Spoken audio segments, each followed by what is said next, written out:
One of the things that I always appreciate about attending church on Sunday is that it is something that's regular. It's almost like a heartbeat, No matter what is happening during the week or what's happening in your life, you know that, well, I'm going to go to church on Sunday and I'm going to hear the gospel. I might receive my Lord's body and blood in the sacrament, and I will be reassured of my forgiveness. And I think that knowing what you can expect and knowing that there is something regular that you can count on is so important for today's world, because so many institutions people are learning you can't trust. You can't trust them to be working for your best interests. And as social media and the social climate nowadays, you have so much information coming at you from all different directions that it's hard to know what's true. It's hard to know what to believe, and it's hard to control what has an impact on you. So by attending church and being able to hear the unchangeable truth, the one constant in this life, and that is our bastion in a life of constant change and constant uncertainty sometimes.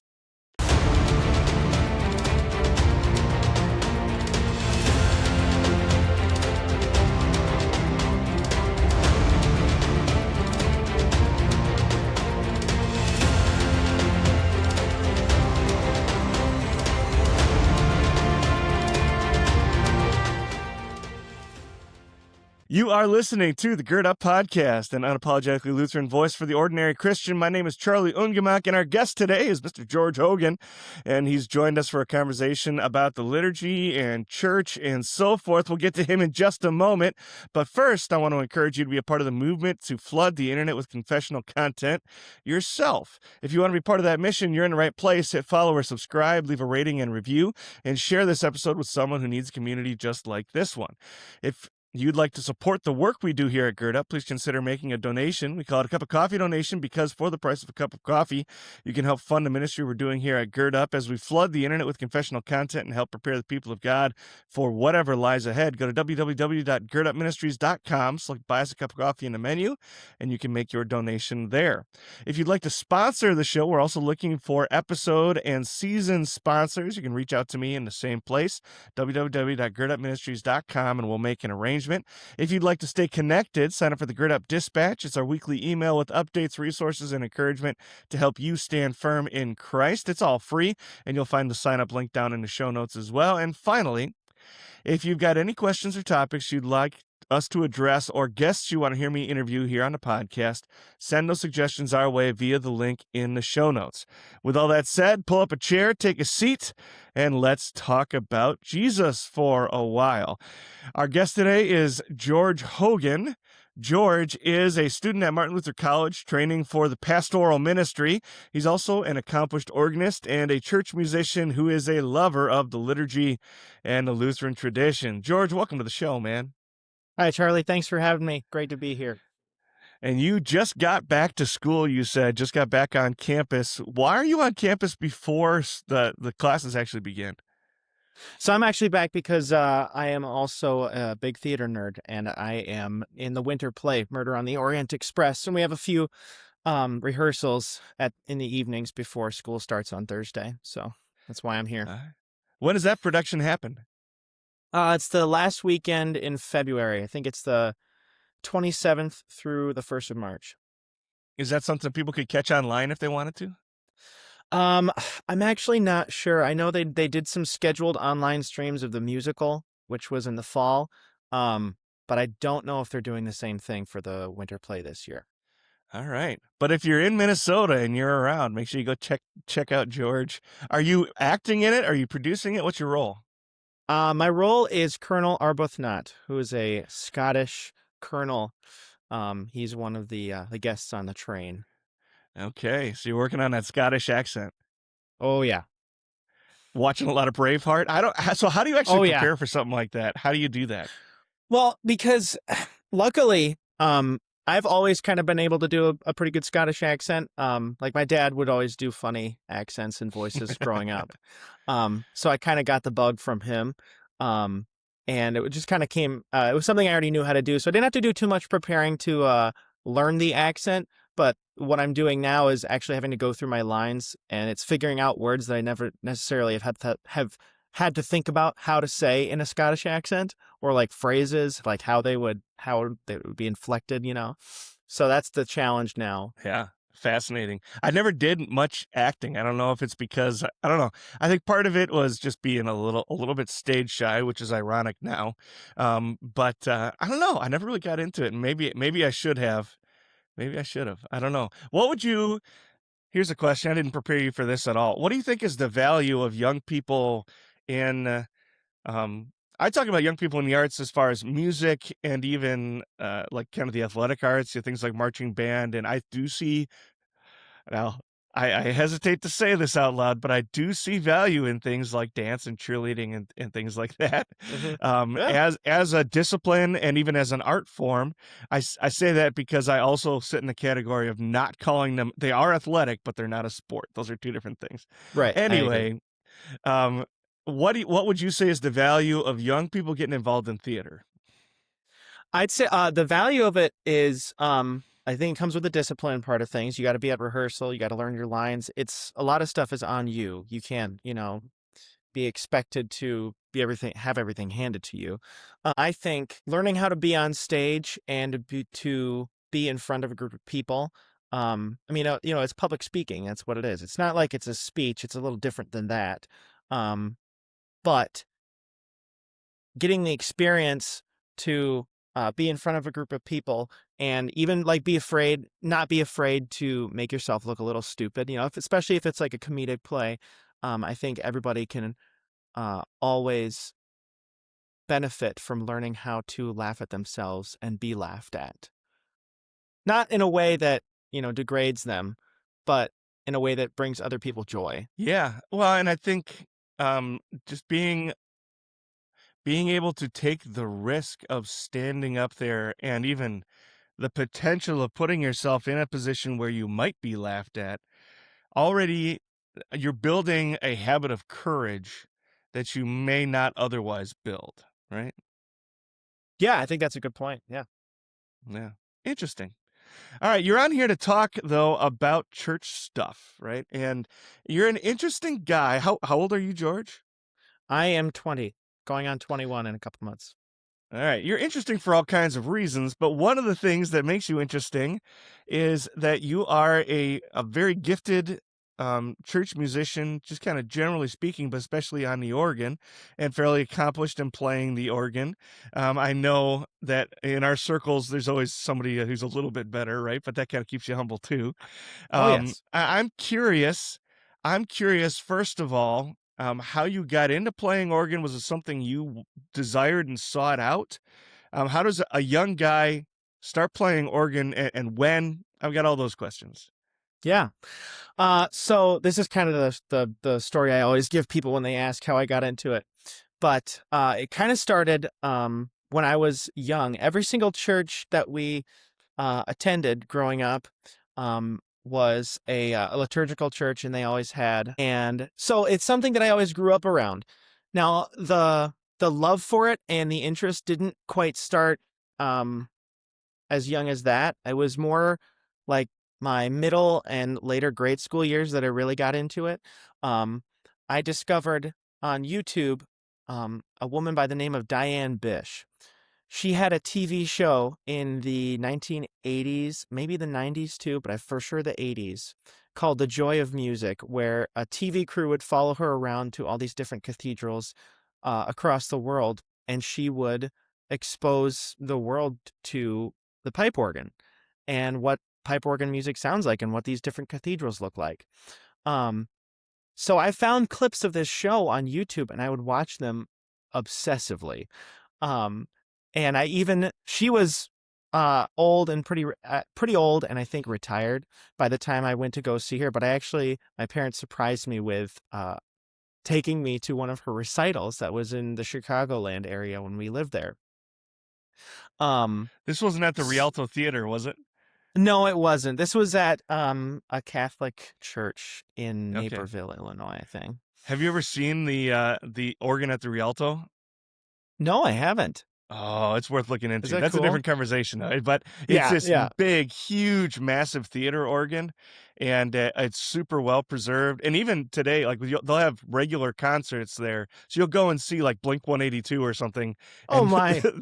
and when everybody's sitting down, there's an old guy sitting there playing the organ and playing anything and everything you can think of. It's fantastic. That's awesome. That's so cool. Yeah, Yeah, theater organs are a completely different beast. They are yeah, impressive. yeah. Anyway, so you Yeah, watch it. What's her name again? Diane Bish. Diane Bish. So you get the opportunity to go see Diane Bish. Were you already Mhm. playing keyboards and things before you picked up the organ? Yes, I was already playing piano. I started piano lessons when I was 6.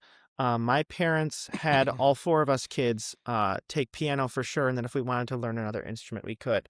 But we all had to do piano, and all 4 of us went to Luther Prep, so we would have had to do it there anyway. Um, I was the only one of my siblings that was like I can say this. I say this in the most humble way possible, but I was the most accomplished keyboardist of my siblings, um, and I definitely had the most passion for it. So like I said, I started piano when I was 6, and I kept piano lessons all the way through senior year of high school. And I actually did not start organ lessons until my sophomore year of high school. But one of the cool full circle moments that I had was when we would go and see my siblings uh, for like the Christmas concert or the Sacred Spring concert at LPS. They always had students playing a processional and recessional on the organ. And this was already when I knew I wanted to learn how to play the organ someday. But I would see those students sitting on the bench in their choir robe, and I was like, that's so cool. I want to do that someday. And then my junior year of high school came around, and that was me. I was sitting on the organ bench getting ready to play the processional for the Christmas concert. And I was like, I had to like pinch myself because I couldn't believe that I was actually here. It's awesome. Yeah. So when you took up the organ, was it a pretty natural? It sounds like it was a pretty natural thing. If you went from first playing to already playing the processional within a year, it sounds like it was a pretty natural thing for you to take up. Yes, the transition was pretty smooth. I had kind of noodled around on the organ here and there. I had my piano teacher in grade school, Mrs. Deb Karlovsky, shout out, greatest piano teacher I've ever had. She would always take her students up to the balcony in church to play the organ for their last lesson or something, just so they could have a little fun. So I kind of was familiar slightly with it, but I didn't fully dive in until I started lessons with Miss Isabel at Luther Prep my sophomore year. The transition, yes, was pretty smooth because I had such a strong foundation in keyboard skills with piano. Switching to the organ was not that hard. The only hard thing was adding the pedals. That was definitely the hardest thing because, with piano, you're not playing notes with your feet too. You're just, playing the pedals to get more legato or smoother sound. But with the organ, you're playing actual notes with your feet. And then if you're reading, depending on the type of music you're reading, if you're reading straight out of the hymnal, that's still just two-staff music, and you have to mentally separate out the bass line to play it with your feet. Other organ music, it's already separated out, and it's actually in 3 staves, and they have the pedal in its own separate staff. But that was the biggest challenge, is the pedals for sure, and also learning how to register. So the different registrations you have is all the different combinations of stops on the organ to get a certain sound depending on what you're going for. That was a challenge to learn because I didn't know what any of it meant. It's just I'm looking at all these buttons and I'm just like, what in the world is an 8-foot principle? What does that even mean? Why are there Roman numerals here? What what does any of this mean? Then I had a very good teacher and she helped me learn what was going on, and I'm still learning today. So Yeah. Is it pretty uniform from one organ to the next, or is every organ different? every organ, especially pipe organs, every pipe organ is different depending on the company that built it, and also you could get into, this is more of an international thing, not so much with every American organ builder, but depending on the school of organ building, whether your organ is inspired more by French classical or French romantic organs, or you could have a North German Baroque organ or like a Dutch Baroque organ. Those sort of things will influence the types of stops you have on the organ, and also the timbre of each stop, because the different schools of organ building have different methods of constructing pipes and even tuning too. Sometimes that also depends on the time, the era in which the instrument was built. But as far as the organs you'd see in most, Wells churches or here at the college, the differences you will see is some of the names of stops are going to be, those are all going to be different between the organs. One example is principals on one organ could be on a French organ referred to as a montre, or on a Dutch organ as a prestant. But, as an organist who's just starting out, you don't know what that means. But that's another part of the journey, is learning that different names, that the same stops have different names often. And as far as like what kind of stops you have on each organ, that for your average church organ, you're going to expect to see some of the same stops. You're going to see usually what's called a principal chorus, which is like your base organ sound, and it'll have like a mixture on top, which is the really high pitched harmonic series that gives your organ that kind of sparkly bright sound. That's what a mixture does. And you'll have some reeds, which are they're called reeds because that's how the pipe is constructed, but they're made to really imitate some brass instruments, which I always get into arguments with other music people because I tell them that they call them reed stops on the organ. They're like, but why is it called an 8-foot trumpet? And I'm like, it's because of how the pipe is constructed. You don't get it. Well, there's a bit of a long-winded answer, but so as a brass player, I would get offended if you implied that I ever chewed on a reed ever. So. Yeah, I know. Don't worry, I wouldn't put you in that category, Charlie. Thank you. That's comforting. My sister plays the alto saxophone, so I grew up making as many jokes about reeds as absolutely possible. Perfect. Yeah. As you anyway, as a young man, you are fairly unique, it seems, and maybe not in Lutheran circles, and we can talk about that. But you're fairly unique to have taken on as a passion something like playing the organ, especially when you look at the general population of 20-year-olds in America, right? First of all, how do you account for that? And yeah, let's just start there. Why this, of all things? There's plenty of people that play piano. Why this? I think I'm just a product of my environment. Like I said, I grew up in churches that use the organ for worship, and I grew up in a family that was pretty musical, and my parents always encouraged us to be diligent with our practicing and to get better and better at our instruments. I think for some people, it's just, something that just kind of strikes you. Like you don't necessarily, some people are, they like their favorite sports team because of where they're born, or they kind of like their sports team because their uncle gave them a jersey when they were 5 and they're like, oh, now I'm a Dolphins fan for the rest of my life or something, And for me, it was just, I had enough interactions with the organ, and there was something that just struck me about it. I think the power and the transcendence really of the sound of the organ just really struck me. And I was like, man, that is just something that's so cool. I want to be able to do that. And the fact that this is an instrument that's been used in worship for centuries, it's, that makes it pretty special. And the fact that, if I can learn this instrument, I might be able to lead God's people in song. What an awesome opportunity that would be. And if I can help myself get to that point, praise God. Yeah. Yeah, I love it. So you're kind of saying it was always about worship? Yeah, that was always the goal for me. I didn't really have any other motivation for learning piano or organ other than playing for church. And I always had teachers that were like members at our churches, and they were like, once you get good enough, we can have you, sitting on the bench playing for church. And I started playing piano for church when I was in 6th grade, I believe. So I've been doing that now for over 10 years. Yeah. So yeah, playing for church and assisting musically in worship has always been the goal and the motivation. Yeah.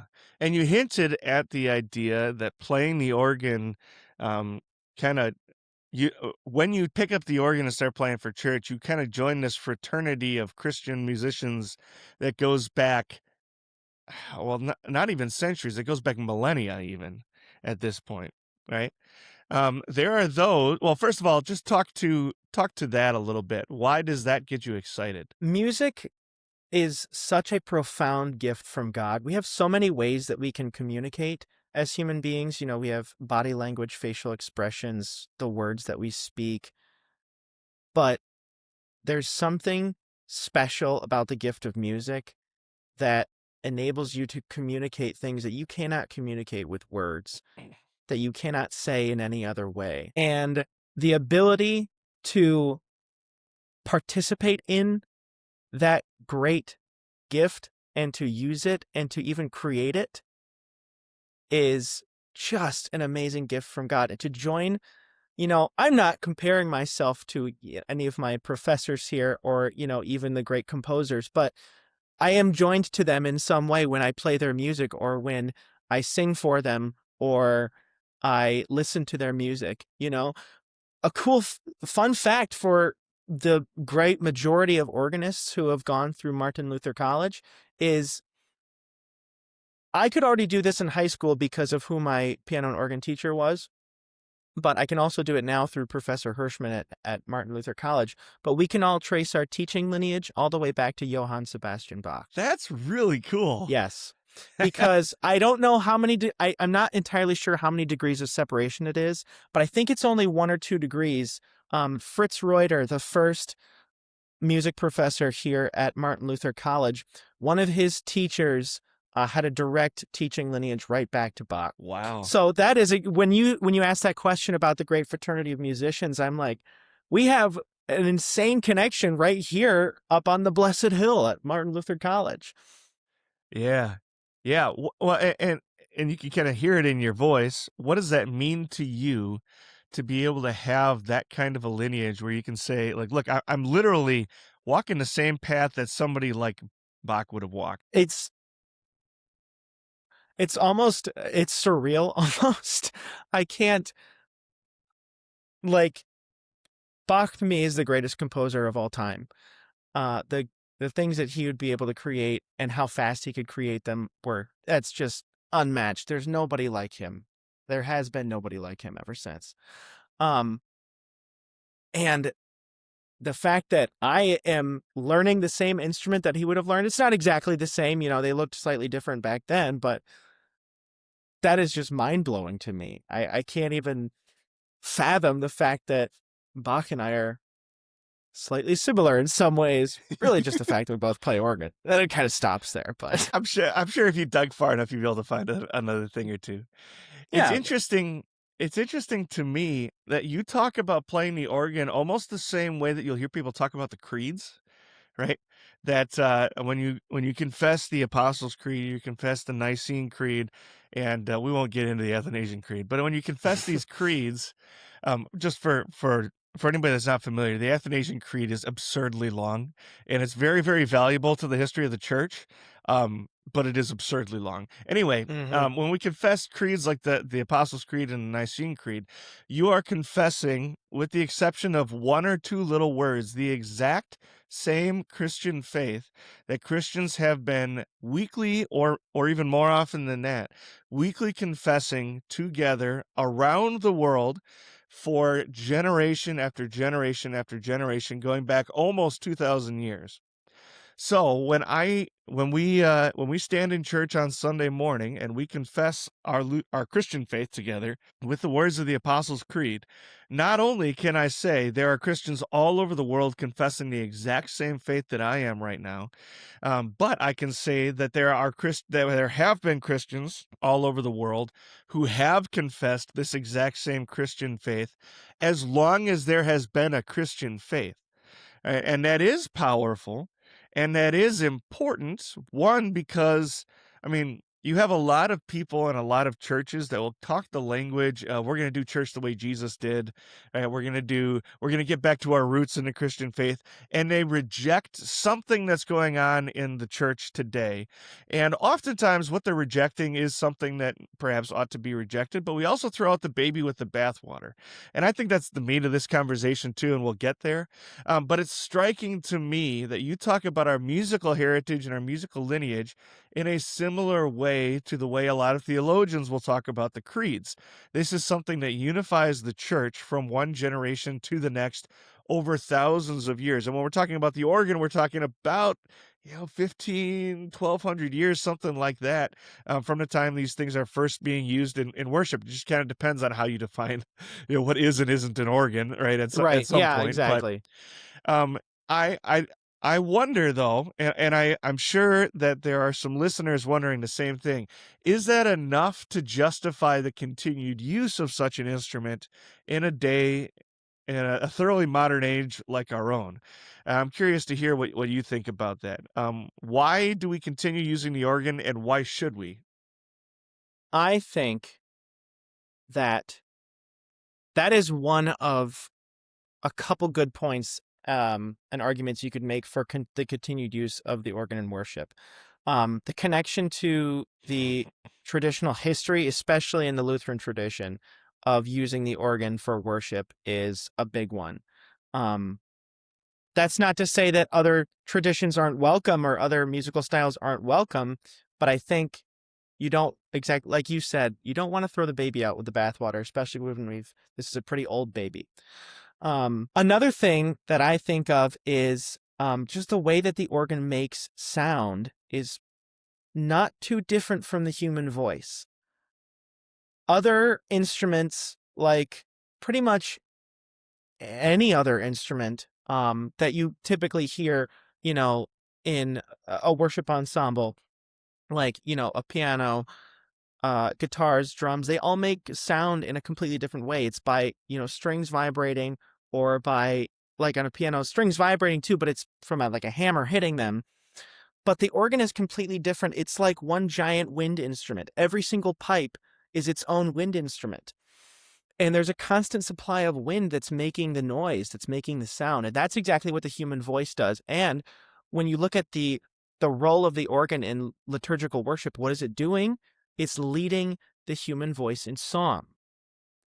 And by far, the best instrument for leading congregational singing by itself is the pipe organ. There really can't be any other argument made for any other instrument. If you want to get to the same level of coverage of pitches and the way that the organ makes sound, you have to get to a pretty large ensemble. And you're not really going to find the same amount of support in the different pitch ranges that you have from the pipe organ with any other instrumental ensemble, really. Now, I don't say that to discredit worship ensembles, because we have a lot of amazing worship ensembles, super talented musicians, and I'm so happy that they get to use their gifts in worship. But I'm just saying, from a strictly the standpoint of just by itself, one instrument, one person playing, the organ is by far and away the instrument that is most suited to leading congregational singing. I think that's another good point to keep in mind. I want to go in two different directions. The first one is, I wholeheartedly agree with what you just said. Can you say it in even simpler terms? What is it specifically that makes, because you make that's an assertion that might ruffle some feathers. And I agree with you, though, right? That the organ is the king, if you will, of instruments when you're talking about leading people in song. Why would you say the organ is that instrument? The organ is that instrument because this is something I believe. I don't want to to quote somebody without actually having a source, but I want to say this is Marty Haugen, a popular Catholic musician who's written a lot of choir music, and he has a lot of stuff in our Psalter and the hymnal. Yeah, if you're familiar with the "We are God" or "You are God, Yeah. we praise you," Yes. that's Yeah. Haugen's morning praise. Yes. He has spoken about the benefit of the organ in worship, and what he talks about is the different pitch ranges that the organ is playing all at the same time. It has um, the low bass notes that you hear from the pedal; those are providing support, and anything else in the lower pitch ranges. Those are providing support to the congregation, so they feel like they have something that they have a nice solid foundation there. Then there's kind of um, the higher pitches are help lead the congregation, whether it's the tempo that you want to take the hymn at, or a melody that you want to bring out. That's kind of the fact that the organ can cover the fact that the organ can cover such a range of pitches by itself. It just kind of envelops all the sound, because the human voice is right about here.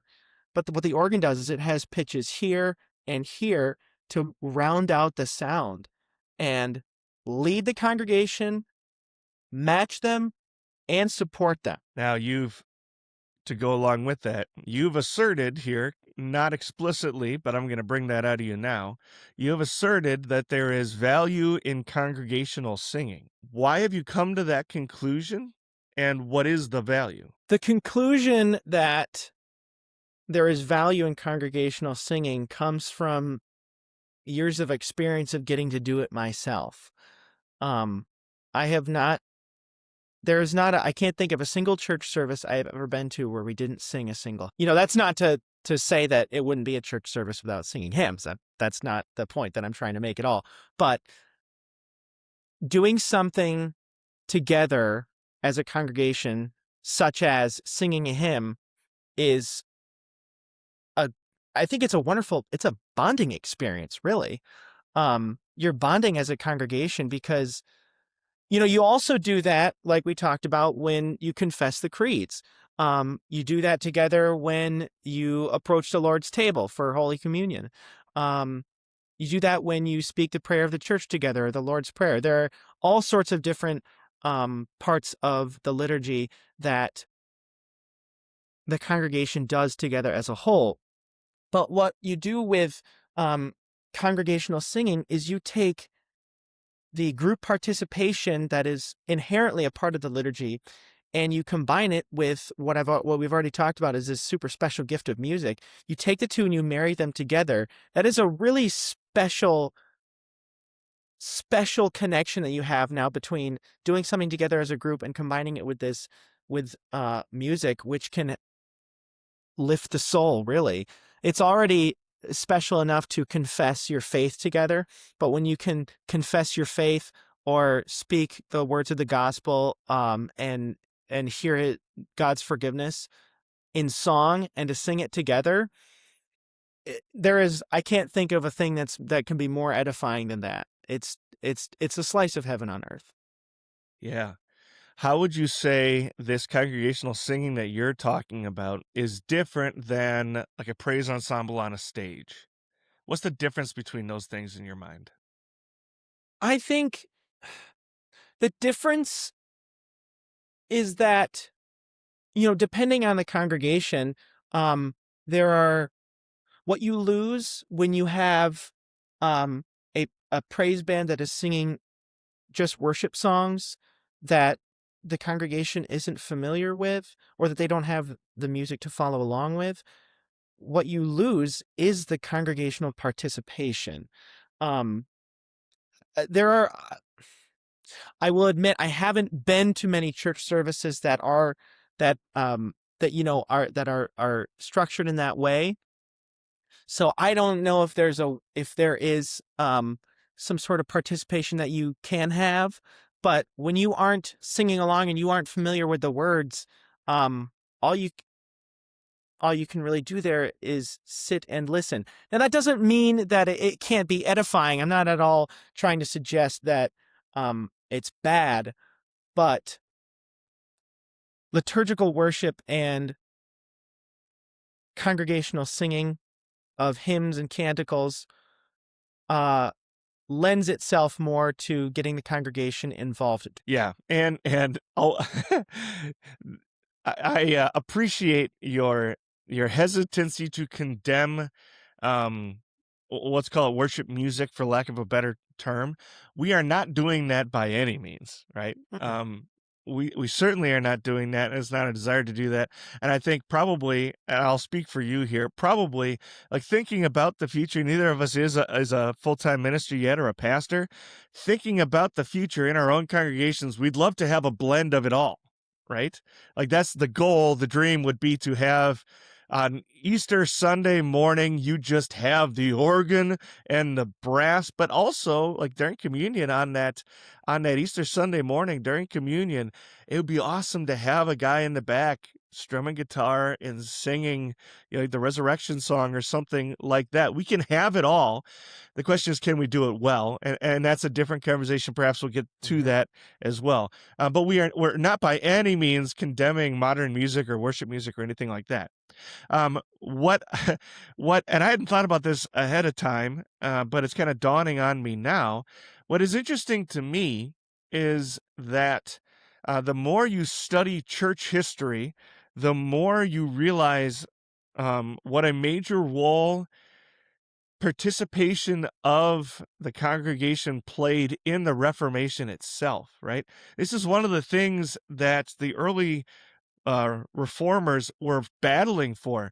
We usually talk about it in like common language mass and then participation in the Lord's Supper. And just for anybody who's not familiar, essentially at the time, so this would be the 16th century, the Catholic Church only gave lay people wine in the Lord. Nope, the other way around. Only gave them bread. Yes. Anyway, and the priest drank the wine. Yeah, the priest drank the wine, and they only gave the people the bread. So they only participated in half of the Lord's Supper, which we won't get into this debate, but is that even really then the Lord's Supper? That's up for debate, and I think I lean probably on the not so much the Lord's Supper side. And then on top of that, they all did Mass, so the entire worship service was in Latin. Up into the 20th century, the Catholic Church practiced Mass in Latin, even though most people, the vast majority of people, didn't speak Latin. And so one of the things, there were other theological issues underpinning the Reformation, but one of the things that the reformers were fighting for, one of the reforms they instituted, was that the lay people would be allowed to participate in worship. And that's why hymn singing became a part of Lutheran worship again. We see it in the early church. We see it in the early reformers. We don't see it for about 1,000 years in between because, well, it got removed from worship because it wasn't valued, I guess, the way that it should have been. I can't explain it because I wouldn't have made that decision. So I can't explain why they would have taken it out, right? But the two big things that changed in worship. So if you were not a theologian, first of all, you probably didn't understand what was going. If you weren't a theologian or a lawyer, you probably didn't understand what was going on in church when you attended Mass on a Sunday morning. So if you're a layperson watching the Reformation develop, the biggest changes that you're going to notice are three things. First, the pastor is now preaching and teaching in your language, so you can understand anything and everything that he says, which was revolutionary and mind-blowing and different for especially the German people at the time of the Reformation. The second is you're receiving both kinds of the Lord's Supper, right? You're receiving both bread and wine, which they were taught, perhaps rightly so, to be so reverent of that they would literally tremble. It's a recorded issue that when the lay people started participating in the Lord's Supper in both kinds again in the early 1500s, they would regularly either like drop the bread or not be able to sip the wine because they were trembling in fear so much because they were so reverent to the Lord's Supper. Perhaps we should restore some of that. The third thing that was a massive change was the singing of hymns and songs, right? And it's not that there wasn't music in church before that, but the idea that the congregation would be participating and that they would be singing hymns and songs and things that were reflected in the sermon and in the pericope and things like that. And we forget sometimes that in ages past, men fought and died for the right to participate in the worship service the way that we do, right? And it's not a few men fought and died. For generations, for centuries, men fought and died over this issue. And then that's really, if you consider, now granted, there were plenty of Lutherans like in Pennsylvania, but there weren't a ton of Lutherans in the United States at the time of the American Revolution. But this is also one of the issues that's underlying the American Revolution, is this idea that we should be allowed to worship as we please, right? We're not paying, part of paying taxes was supporting the Anglican Church, which is based in England, right? Well, we don't have Anglican pastors that are here serving us. So instead of waiting around for them to send us pastors to serve us, to send us clergy, we're going to have clergy of our own. And so that's part of the issue also that leads to the American Revolution. Now, that's another generation of people that are bleeding and dying even for the opportunity to worship as we please. What's striking then is when we get to the 21st century, all of a sudden we're actively trying to give up the right to participate in worship. In fact, it seems like in some degree we're actively trying to give it away, right? I want somebody else to do the singing because I don't want to, right? And we might not think about it that way. And you even said it might not be as edifying, right? And the question of being edifying is also an interesting question.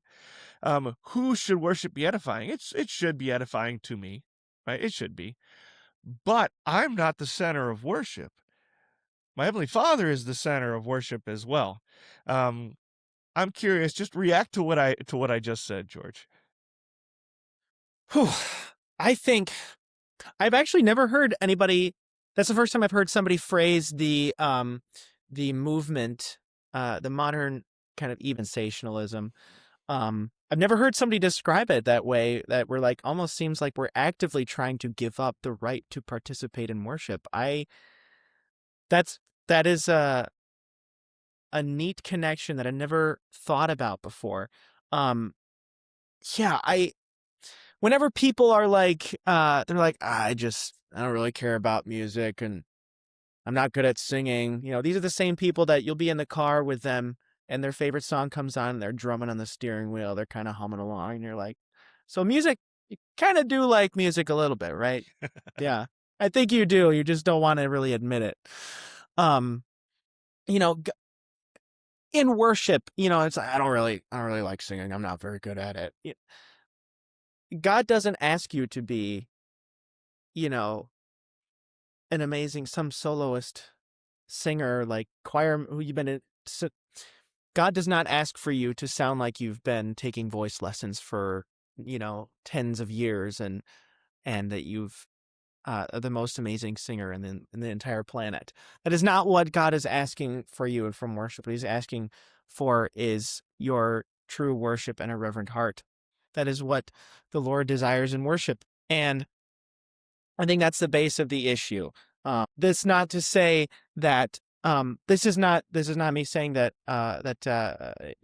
modern kind of evangelical style of worship isn't reverent or something like that. I'm just speaking specifically to the point of people who say that, oh, they're not good enough at music. They're like, then I don't see why I have to be singing along, or I don't know why I got to participate in all these songs when I don't even know how to sing. That's all I'm speaking to, is that point there. Yeah, I don't know. It wasn't very direct, Well, but yeah, it's what I have sometimes said, and it's tongue in cheek, but the Lord doesn't care if you sound like a barking dog when you sing. He asks you to sing, and you see it throughout the scriptures. I mean, you can't read the Psalms and not come to the conclusion that when I experience the Lord and the goodness of the Lord, my response is to sing. It is a song is an outcry of the heart. That's what music is perhaps narrating something that's going on inside of me that can't be expressed any other way. That's what poetry is. That's what art is, right? Is expressing something that I otherwise have difficulty expressing, perhaps, right? Um, and that's what makes art beautiful. And when I see what my Lord has done for me, I can't help but sing. My heart itself sings. And you're going to come to that conclusion as you read the Psalms. As you read the Psalms, you're also going to come to the conclusion that when life hits the fan and the world comes crashing down around me and things are awful and terrible and no good, what ought I to do? Turn back to the same God that I praised when things were going well and ask him for relief. And um, I also do that in song. And so you see this pattern happening in the Psalms, and every one of the Psalms is a ancient hymn. That's what Psalms are, right? I see this pattern in the Psalms where when good things happen, I burst forth in song and glory to God, thanking and praising him for the great things he has done. And when things are awful and terrible and no good, I burst forth in song and thank and praise God for the wonderful things that he has done. And this time I ask him to do another great and wonderful thing and redeem me and take me home to be with him forever, right? And there is a tremendous value in singing when I don't feel like it. We can step outside even of religious wisdom and spiritual wisdom here for a moment. What will the secular world tell you? When things are rough, when days are bad, what do they tell you to do? Think positively. Do positive things, right? Go outside and touch grass. That's essentially what you're doing when you sing and you don't feel like it, is you're saying, I'm going to behave the way I ought to feel, even when I don't feel that way, right? And as a Christian, I acknowledge everything's going to be okay because of what Christ has done for me, even though I don't feel it today, even though things are no good today, even though I'm a little embarrassed about the way my voice sounds. I'm going to act like my God died on my behalf, right? I'm going to act like the one who created me also invaded my world in which he had no place, invaded my world, lived as my substitute, died in my place, and now wraps me in the warm embrace of his love and draws me ever closer to him until one day I will be with him forever. If that's true, I can't help but sing his praises even on a bad day, right? And so the conversation comes around then to, well, I don't want to sing. I'm not sure wanting to sing has anything to do with it, right? And that can come off as harsh, but it's not wrong. It can come off as it can come off as harsh, but it's not wrong at all. Then when it comes to style of music, we have Christian freedom to do whatever we want, really, which is great. So then we enter into the conversation of wisdom. What is wise, right? And I I don't want to be too harsh again on worship music, like modern worship music. But the old joke is, it's what is it, 7-Eleven hymns? You sing the same 7 words 11 times, right? yep. Yeah. There is a beauty and a depth to many, not all, but many of the hymns that we have in the hymnal, many of which are also beautiful, many of which are also impossible to sing. I'll just say that. I'll own that, right? That's a fair point. Fair point. Even in the new hymnal that's supposed to be more singable, there's a few of them where I go, oh boy, I don't know. And I'm not, I can read music and I can sing all right. They're still pretty hard to sing, right? So that's the real question then, is what is wise? And so I'm going to toss this to you, George. What is the wisdom in continuing to do what we've been doing for generations, to play the organ, to sing the hymns out of the hymnal, maybe not exclusively, but the majority of our worship in song is listening to playing the organ, singing the hymns from the hymnal. What is the wisdom in that? I think the wisdom is that, one, I'm just going to write this down so I don't forget, because I will totally forget to. Well, I already forgot the second point. Anyway, I do the maybe I'll finger find thing. it. I Yeah, hold up right. fingers Oh, in yeah. my lap to try and remember, but then I always forget Oh, what the yeah. third finger is, so it doesn't matter anyway. Maybe we'll find it along the way. We'll see. Anyway, I think one of the wise things is exposing people to excellent music and music in general. A church really is, it's not its purpose, but in some ways it can be a form of music education.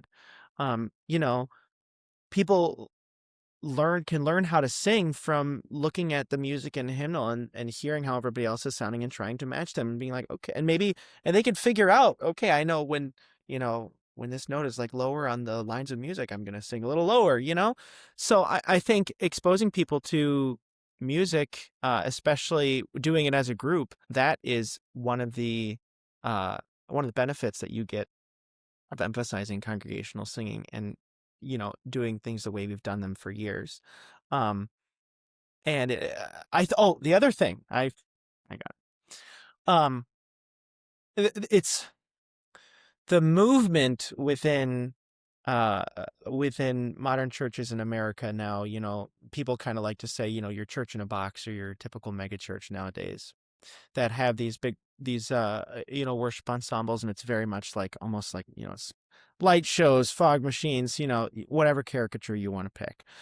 The idea that they are leading the charge, and if we follow them to our wells, as our conglomerate of 360 whatever, however many thousand members we have, the idea that we are going to be leading the charge in how the direction of worship style and worship music goes in the synod, or in Christendom in general, but especially the confessional Lutheran tradition.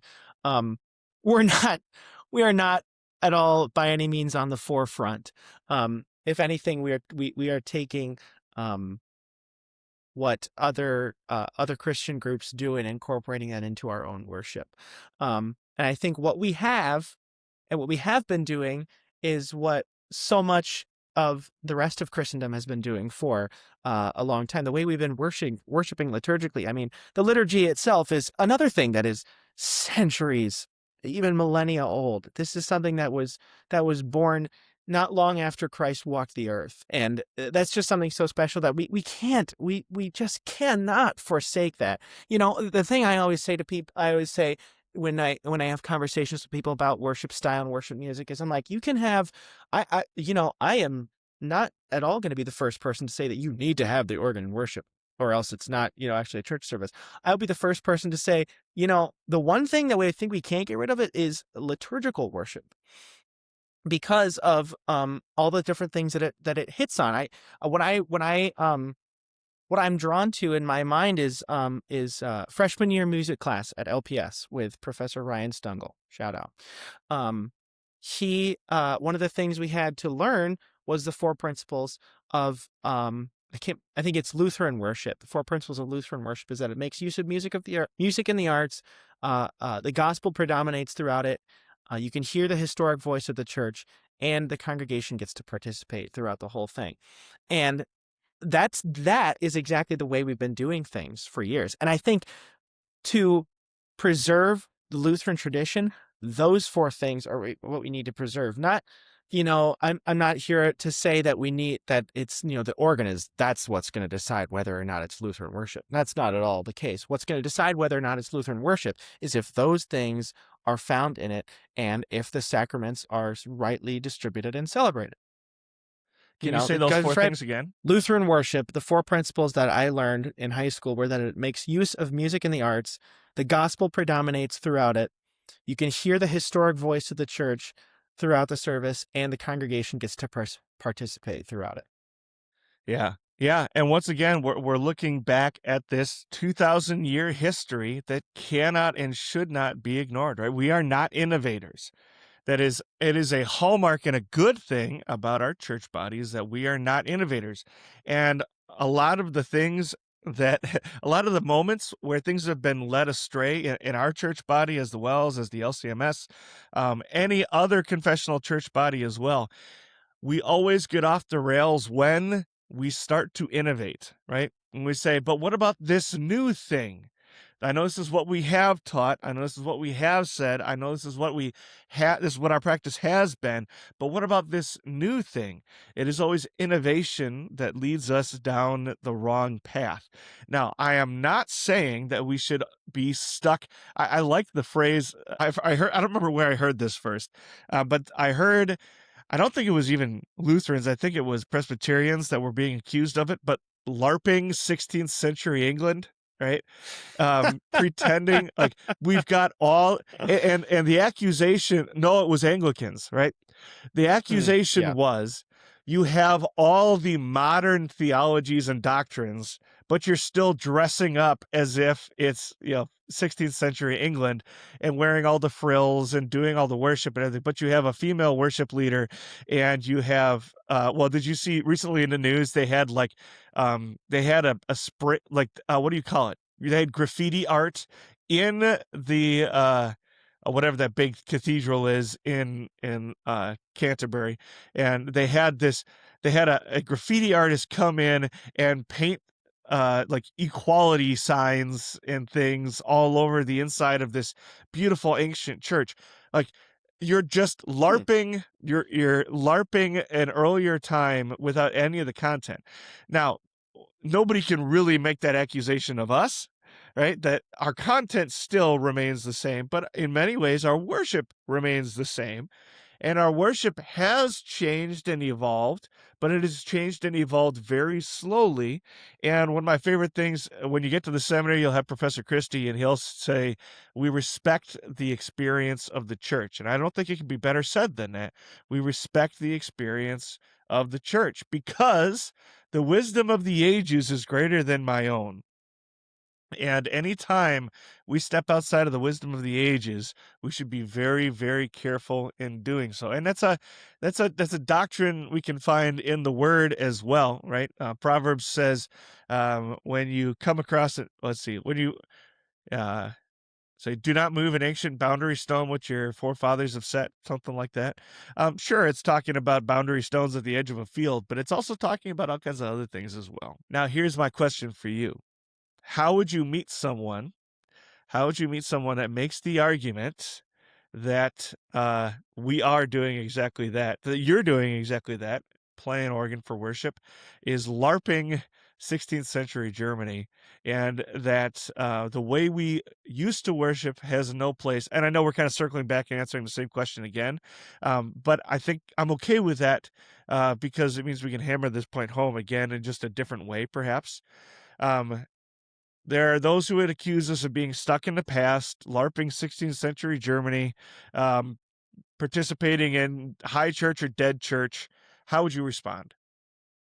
I think what we need to do is separate the idea of tradition and historical worship.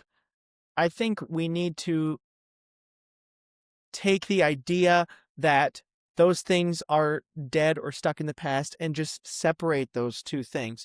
What I would want to ask them is what part of it sounds old or looks old, because there's no timestamp on what worship should look like. There's no the theology of worship and the faith that we're confessing, that is timeless. You can't say that is old or stuck in the past. I think, and the way that it gets proclaimed, whether it's musically or whether it's in the liturgy, because of what is being confessed and because of what is being celebrated, just by nature, because of its timelessness, I think that immediately invalidates the statement that you're stuck in the past. Yeah.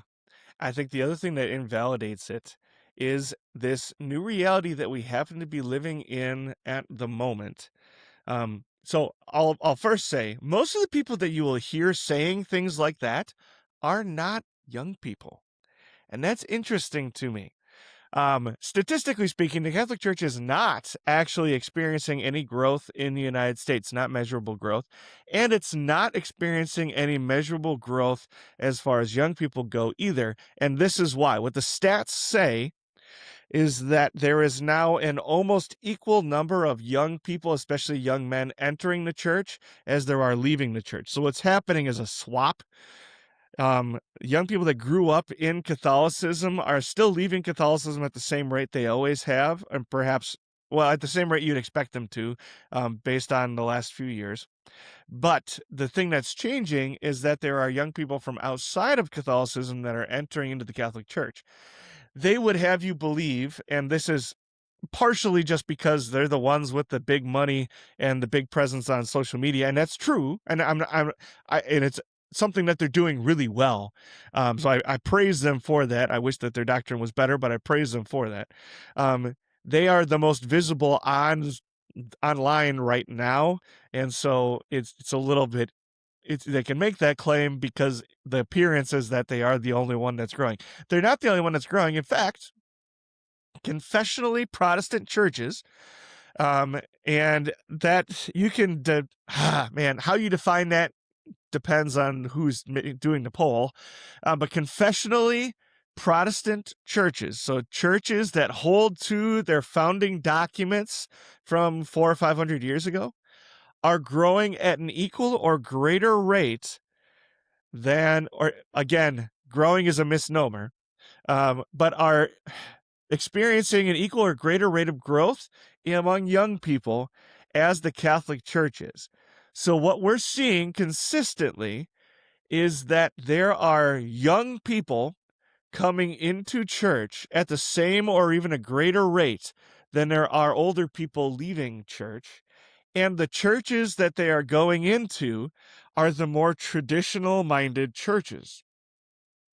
I'm curious. And then this is one of my favorite stats.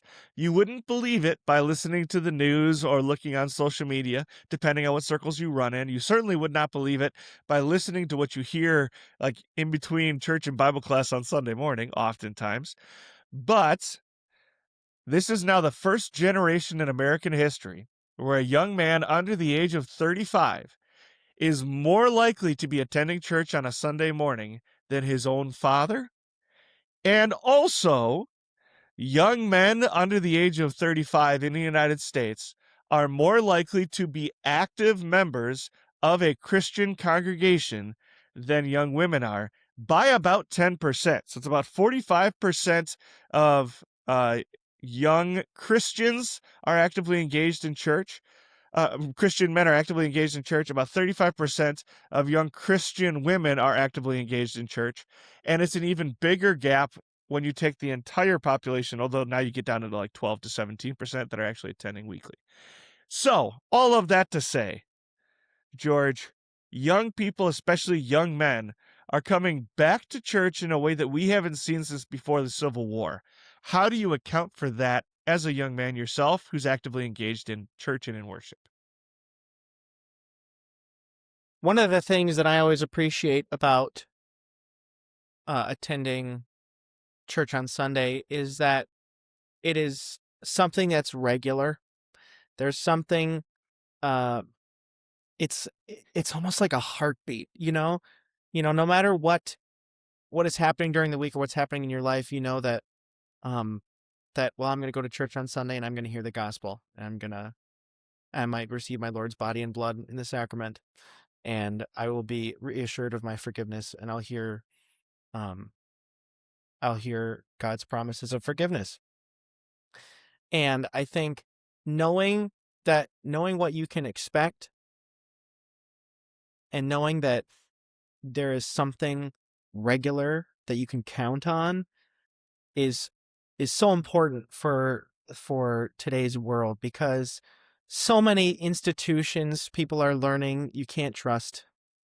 people might have thought it before, but they still held out hope that you could trust them, but you just can't. Um, you at least can't trust them to be working for your best interests. And as the other thing is that, social media and, anything else, just the social climate nowadays, you have so much information coming at you from all different directions that it's hard to know what's true. It's hard to know what's true. It's hard to know what to believe, and it's hard to control what has an impact on you. So by attending church and being able to hear the unchangeable truth, the one constant in this life, and that is God, the Father, Son, and Holy Spirit working for your good and preserving you in faith and in love, hope. That is our bastion in a life of constant change and constant uncertainty sometimes. There seems to be this developing distrust of the flashy new thing, right? Whether it's that Drewski sketch that came out a couple of weeks ago, right, where he's making fun of church leaders, and Mhm. and I have actually really enjoyed watching who gets offended by that. It's not offensive to us at all. It's just funny because we're not doing any of those things, and I think people recognize um the difference between even the church growth movement and those types of things. There's a difference between like employing business models to make this thing grow, and we're always pushing for the next thing, and I'm going to simply present the gospel to you today. Come, eat and drink and be filled. Come, drink deeply of the word that gives life. Come and see the great things that God has done. When that's the attitude of your church, instead of even so here's my theory. I think you guys, even more than, there's only about 10 years, 13 years between us. But I think there's even a difference between your generation, and you're not really a different generation, but your generation and mine of young people. You guys almost see, we loved the I show up to church and there's a line out front and people just ready to give me a hug and they welcome me in and we get in there and all the flashing lights and all that kind of stuff, right? We loved that. We pined for that. We wanted to be entertained. You guys seem to have no taste for it at all. And to just have, and this is talking about a generation as a whole, no desire for it, no taste for it. My theory is this is the same reason that run clubs and things like that have gotten popular, right? Is I don't want a curated experience. I don't want to go on a cruise. I want to experience something real. I want real people telling me real truths in a real way, not something synthetic that is curated to make me want more of it. I can get as much of that on my phone as I want, and I'm trying to escape from that. And in a cool and unique way, I think churches that are grounded in something old are presenting people, especially young people, with an opportunity to escape from the world that they've always been in. This is why I'm getting more and more enthusiastic about. See, I used to be let me back up a little bit. I would like my reality to be that the only reason I'm on social media at all is to reach other people on social media. I don't want to be a consumer at all. Now, unfortunately, I don't have enough discipline to make that a reality yet. I'm working on it and trying to get there, right?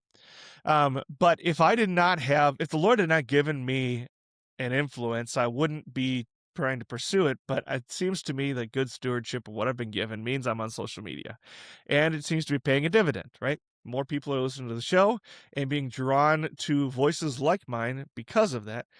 But even then, what I'm doing is I'm invading a space where there's just chaos and promoting a little bit of, I don't know what you want to call it, like the based truth or something that's rooted something that's rooted in both time and objective truth that you're not going to find anywhere else, right? You can scroll through TikTok and watch 100 videos on 100 different things, and your mind just starts spinning, and it just kind of meh, right? And then all of a sudden, there's a voice that's speaking to you. Not, I mean, yes, it's speaking through your phone, and yes, it's a contemporary modern person, but they're speaking to you from centuries of truth and tradition, right? And there is something powerful and valuable about that, and even attractive about that, for young people. What do you think? I that is exactly the point that I think we need to make. There Synthetic is the perfect word to describe what you consume on social media. Is People can portray themselves exactly how they want to be portrayed. They can make all sorts of edits. They can use this filter and that filter to make themselves look perfect, and like they, you know, all these influencers, you think of all the different tricks that they use to portray their lives the way they want to be portrayed. But I think my generation, especially because we've grown up with it, we understand that it's bad. We understand that this is not a good thing. Authenticity is what we are hungering for, and that's what you get um, when you join a group of believers and you meet up with them to worship on a Sunday morning. Is you get authenticity, you get realness. It's tangible. It's a full body experience, especially in liturgical, sacramental, confessional churches. It is a full body experience. You're hearing music. You're feeling the vibrations of the music. You're hearing and feeling music. You are tasting the Lord's body and blood. You are hearing words of forgiveness. You're seeing the sign of the cross. You're seeing the baptismal font. You're seeing so many things that just draw you back to Christ. And when all your senses are engaged in something so real and so firmly grounded in the truth, it's so refreshing, and you just walk away fed and fulfilled. Yeah. And you don't get that from, scrolling for hours and consuming social media. What you get from that is you sometimes get a full body experience, but it's from so many different angles, and it's all the wrong things. Yeah. Ultimately, I'm looking for something real and something that fulfills. And so perhaps what we should focus that's a little tongue in cheek to say perhaps. What we should be focusing on as a church is providing that, right? I'm not trying to be even more attractive. What I'm trying to do is provide ancient truth in the most impactful way possible. I love it. George, you have chosen to pursue the path of the ministry, especially the pastorate, in a day and age where there is in many places a distrust even of the pastorate.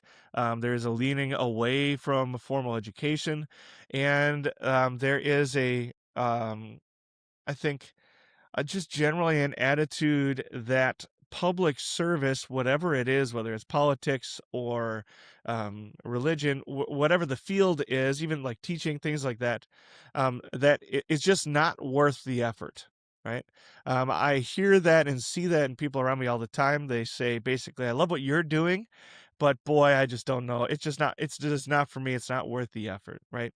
Um, what what is it that draws you into ministry, especially formal parish gospel ministry? And why are you, I guess what I'm asking you is what got you here? Why are you in the position you're at, studying at Martin Luther College? In a couple of years, you'll be at the seminary, vicaring the same way that I am. Why? Why is this the path that you've taken? And what are you looking forward to in the future? Let's write some notes down here. Take your time. So I think it lines up with, I think what it is a recognition of the gifts that I've been given. When I was young, when I was a kid, people would always tell me, "Oh, you'd make a great pastor." Because I wouldn't, don't want to say I'm like more mature, but I was talk to adults, and I was pretty good at talking to older people, and they were like, "Oh, you'd make such a good pastor. You should be a pastor." And my parents would say that too, because everybody told me I would. I totally didn't want to. I was like, no, I'm not doing that. But then the older I got and the more I was exposed, when I first went to Wells Grade School, that was the first exposure I had to, ministerial ed and, people who had gone and experiencing, teachers who had gone to MLC and were just, really passionate about what they do. I thought that was really special. So I really did start to think about it when I was in grade school. And then I had a pastor, Josh Free, who is now in, I believe, Livonia, Michigan. Um, when we were in Illinois, he was my pastor, and this was when I was starting to go to LPS, and he had also gone there, so we kind of bonded over that. And he saw the gifts that I had, public speaking and just a confidence to talk to people and a passion for the gospel. And he really encouraged me, and what he said meant a lot to me. So when he said that, when he encouraged me to become a pastor, I really thought about it seriously. Then I got to LPS and I had so many experiences and exposures. But the one thing that really solidified it for me, it wasn't even an experience that I had or something that I did, but I was on a grade school visit with our recruitment director, Evan Chartrand, at the time. And in his presentation to the grade schoolers, he said, if you love God and you love people, then pursuing the public ministry is something that's worth thinking about. And that I had never heard somebody put it so simply, and it kind of blew my mind when he said it that way. I just thought this is the perfect way to describe, what we do in the public ministry is you take your love for God and you love people. And I do love people. I love meeting new people and getting to know them and understanding them and, learning more about them. And being able to do that full time while serving them with the gospel I can't think of a more fulfilling a way to spend your life.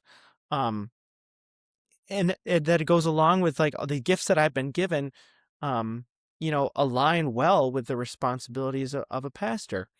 And I think recognizing that the gifts that I have would translate well into the public ministry, and knowing that I get to take those gifts and hone them to the best of my ability to the glory of God for the benefit of His people.